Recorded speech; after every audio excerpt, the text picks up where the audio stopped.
La paix du Christ. Après l'ascension de Jésus-Christ, les disciples de Dieu sont remplis de la parole de Dieu. On peut dire qu'ils ont encore dans leur cœur cette parole forte, puissante et belle qui résonne dans leur cœur. Mais ils sont encore apeurés. Ils se taisent, ils ont peur et ils sont enfermés dans la prière en attendant la venue de l'Esprit Saint. Et lorsque l'Esprit Saint arrive, eh bien, l'Esprit Saint transforme ces personnes par des langues de feu, n'est-ce pas? L'Esprit Saint active cette parole qui est dans leur cœur. Alors, les apôtres se lèvent et proclament la plus belle des révélations, la plus belle des vérités. Le Seigneur est ressuscité. Nous en sommes témoins. Alors nous aussi, pour que cette parole de vie que nous avons entendue tout à l'heure, n'est-ce pas, prenne feu dans nos cœurs, qu'elle sorte de nos lèvres, eh bien nous allons inviter, nous allons nous lever et inviter le Saint-Esprit de Dieu, qu'il renouvelle, n'est-ce pas, pour que les portes de notre cœur ne soient pas fermées. Aucune porte ne restera fermée. Aucune porte de notre paroisse ne restera fermée. Ouvrons nos cœurs à l'Esprit de Dieu.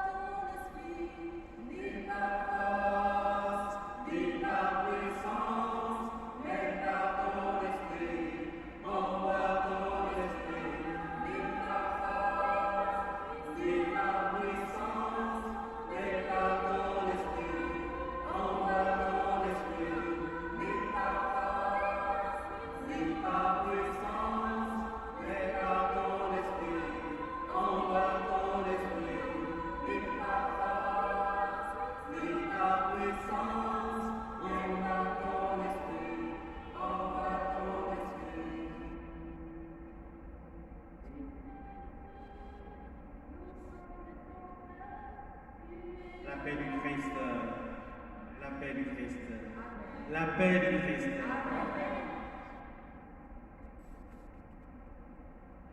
Dans la première lecture, eh bien, elle nous présente le peuple de Dieu.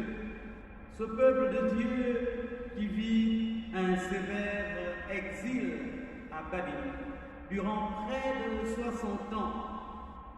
Ce peuple est loin de sa terre. Ils ont été déportés de Jérusalem à Babylone, donc ils sont loin de leur terre.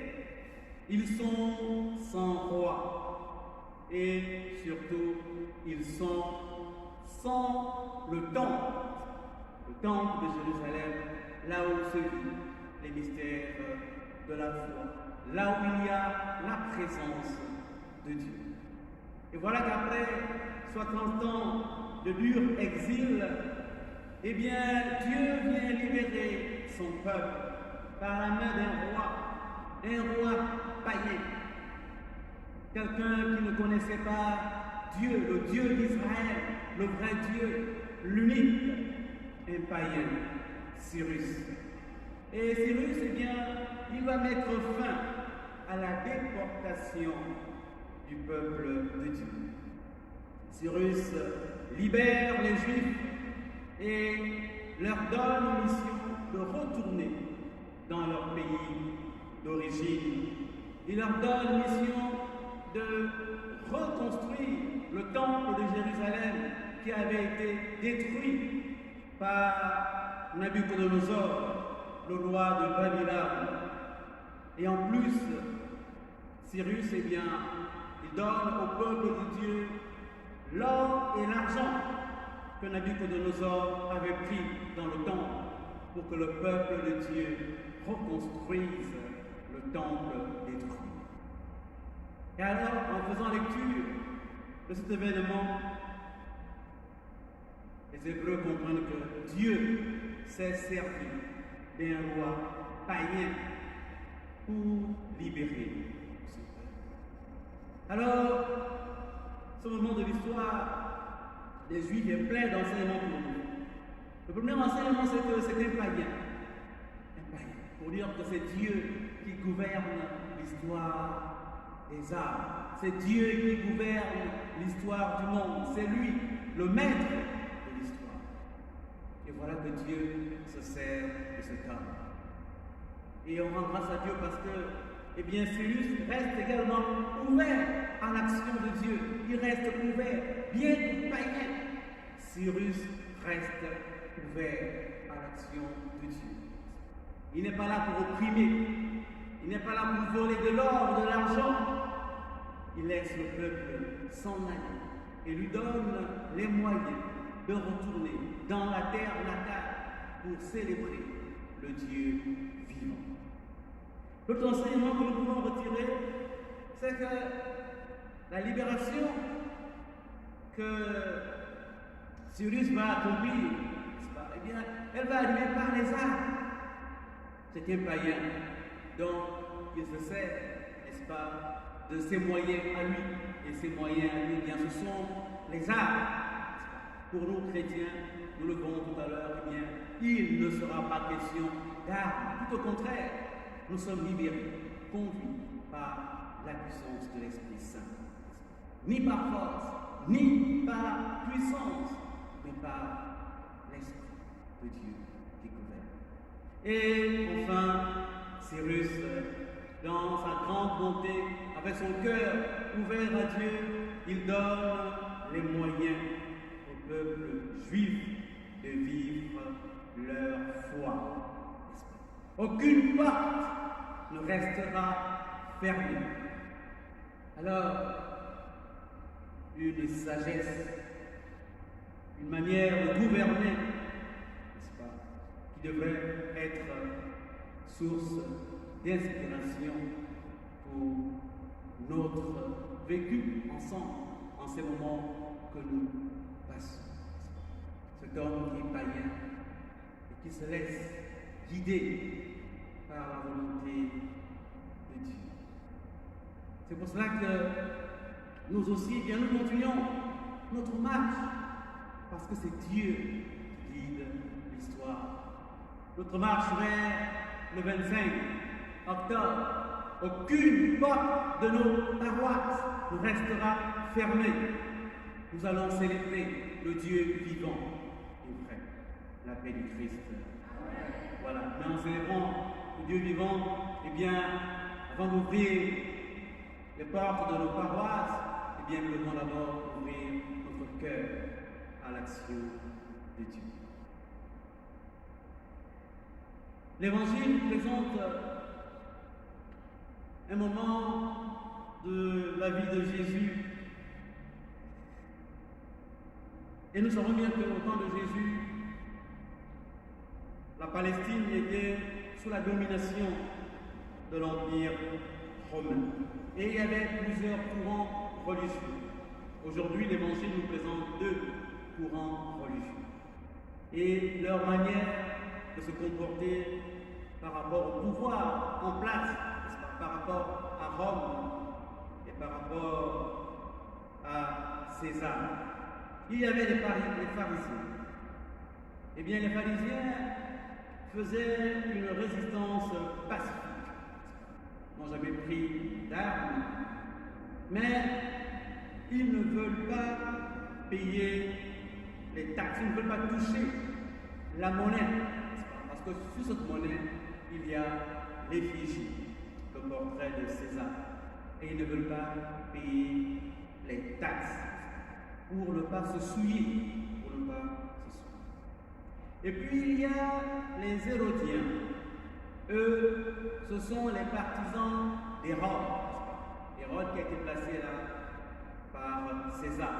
Ce sont les partisans d'Hérode. Alors ils collaborent avec le pouvoir romain pour conserver leur place et leurs privilèges. Alors voilà que ces deux mouvements qui ont une façon différente de se mettre en rapport avec l'autorité, voilà que ces deux courants s'approchent de Jésus pour lui poser cette question. Maître, nous le savons, tu es toujours vrai. Tu enseignes le chemin de Dieu en vérité. Tu ne te laisses influencer par personne. Ce n'est pas selon les apparences que tu considères les gens. Est-il permis, oui ou non, de payer l'impôt à César, à l'empereur? Avant de donner une réponse, Jésus commence par démasquer la véritable nature des cœurs de ces gens-là, leurs intentions véritables. Ils ne sont pas vrais. Ni devant Jésus, ni devant Dieu. Ils ne sont pas vrais. Ils ont le cœur doux.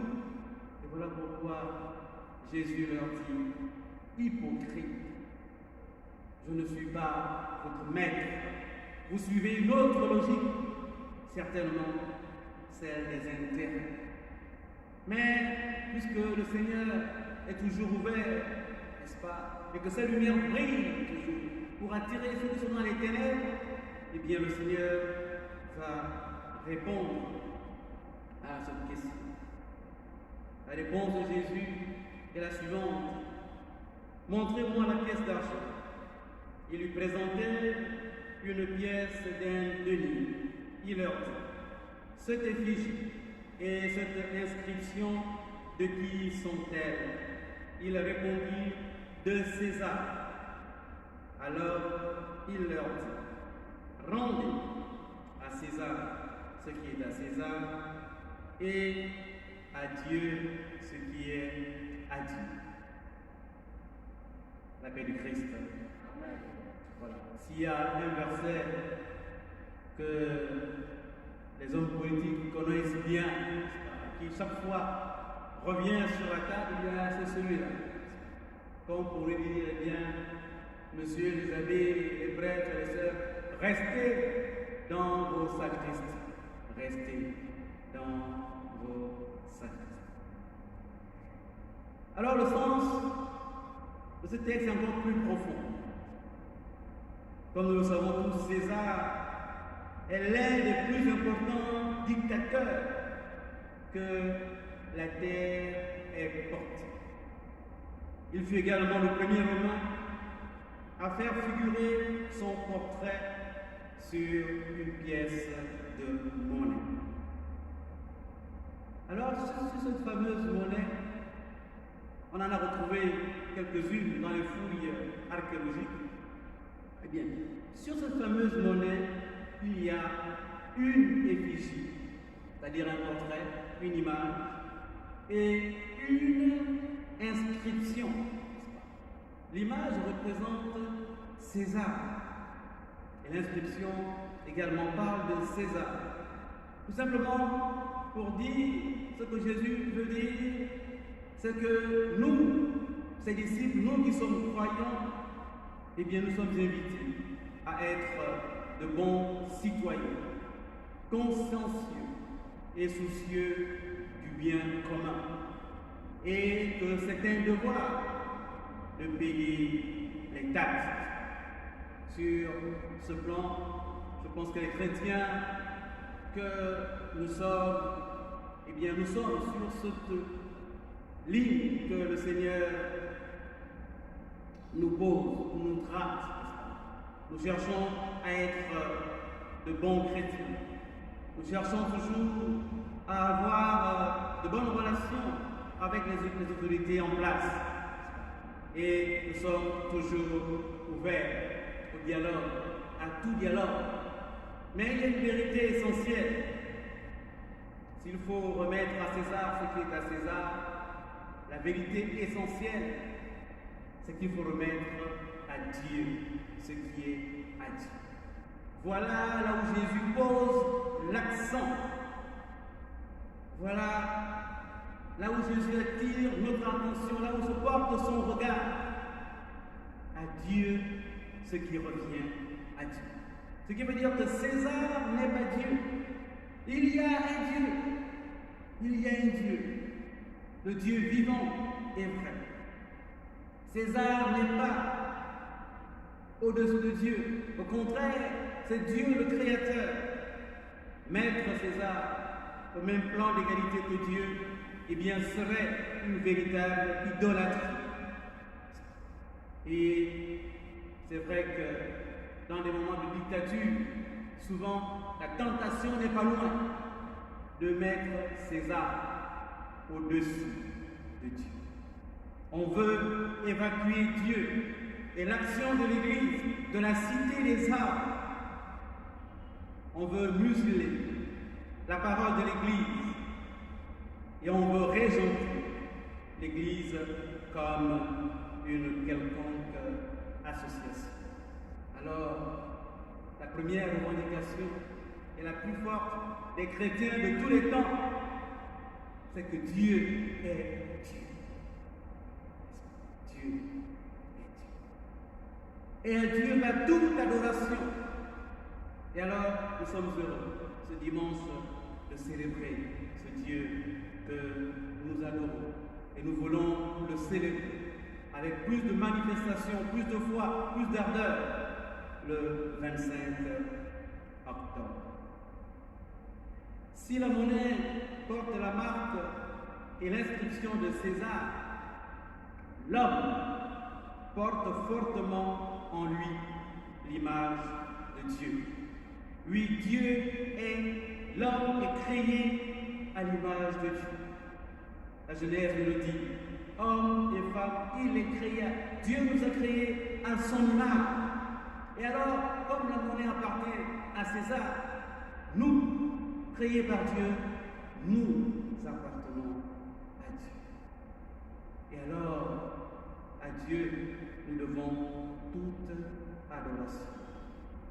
Nous devons donner toute notre vie à Dieu, toute notre personne à Dieu, tout notre cœur. Nous devons servir Dieu de toutes nos forces parce qu'il est Dieu, parce qu'il est créateur. Et cette légende, cette inscription, eh bien, c'est la parole de Dieu. C'est la parole de Dieu. Cette parole que Jésus nous a laissée, c'est elle qui nous fait plus hommes. C'est elle qui nous rend plus humains. Et c'est elle qui fait de nous des fils de Dieu. Voilà l'inscription. Au fond de notre cœur, il y a l'inscription de Dieu, parce que nous sommes faits à son image. Et il y a l'évangile qui nous apprend véritablement à correspondre à cette image que Dieu a mis dans notre cœur. Alors Saint Paul, dans sa lettre aux Éphésiens, Saint Paul nous invite à proclamer l'évangile en disant que l'évangile, ce n'est pas une simple inscription morte, ce n'est pas une simple parole, une parole quelconque. L'évangile, eh bien, c'est la parole de Dieu. Elle est puissance et action de l'Esprit Saint, puissance de libération, l'évangile. Alors, nous voulons bénir le Seigneur pour cet évangile qu'il nous donne. Et nous voulons encore inviter le Saint-Esprit afin que cet évangile eh bien, s'enflamme dans le cœur, qu'elle sorte dans nos lèvres et que nous puissions l'annoncer parce qu'elle est parole de vie et de libération, l'appel Christ. Amen. Alors, je vais terminer en disant que nous sommes invités partout où nous sommes. Celui qui porte le nom de chrétien, quelle que soit sa fonction, quelle que soit la fonction qu'il occupe, n'est-ce pas? Eh bien, la première marque à faire, c'est de se mettre à genoux devant le Seigneur. Parce que, eh bien, si nous sommes ce que nous sommes par la grâce de Dieu. Et la puissance de libération que Jésus nous donne, eh bien, c'est par l'évangile. Ce n'est pas par les armes, ce n'est pas par la force, mais par la puissance qui vient de Dieu lui-même et qui donne la force aux faibles. et cette puissance que nous verrons, pour que le Seigneur nous donne la grâce de nous lever, de marcher, la grâce d'ouvrir nos paroisses afin de célébrer le Dieu vivant.